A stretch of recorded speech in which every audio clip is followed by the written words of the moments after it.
At the will reading, the lawyer said I was left with an old, beat-up house and $10.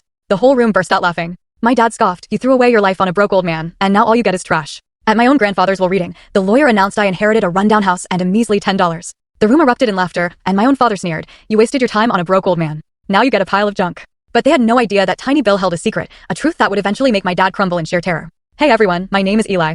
I'm 29, and I live in Harrisburg, Pennsylvania. It's not a huge city, just quiet, nestled right beside the Susquehanna River. It's got this charm, you know? Old cobblestone streets, red brick buildings worn by time, ancient oak trees just standing there, and the air in autumn always feels so crisp. I work at the local university library as an archivist. My job? It's not glamorous, and it definitely doesn't pay much, but I absolutely love it. There's something magical about how old books tell stories no one remembers anymore, and how history, especially the Cold War era, just unfolds before you like a thrilling novel. But in my family's eyes, I'm a total failure. Eli, you're still living off that pathetic salary? That's a line my cousin Jake loves to throw at me during family gatherings, always with that smirk, like I'm some alien creature. To them, I'm the useless one. The only Callahan who didn't dive headfirst into the world of business, chasing money or fame. My father, Thomas Callahan, he's a big-shot real estate entrepreneur, his company expanding all over Harrisburg. And my uncle Dan, his younger brother, is his right-hand man, always in expensive suits, always with that polished smile. They live in a world of million-dollar deals, shiny cars, and lavish parties. And me? I'm just the 29-year-old guy in a worn-out sweater, driving an old car, preferring the quiet company of books over talk of stocks or real estate. Our family gatherings are loud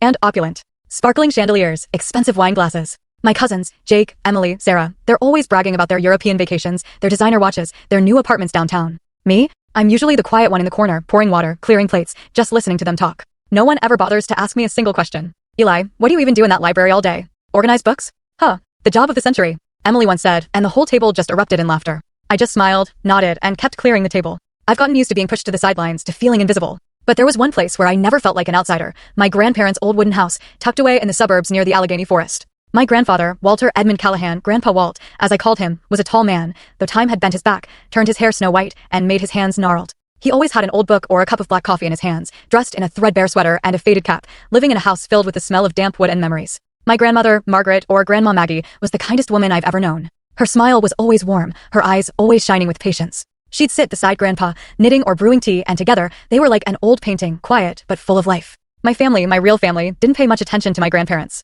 To them, Grandpa was just a poor old man stuck in the past, someone with nothing valuable except a crumbling wooden house and a few acres of land no one cared about.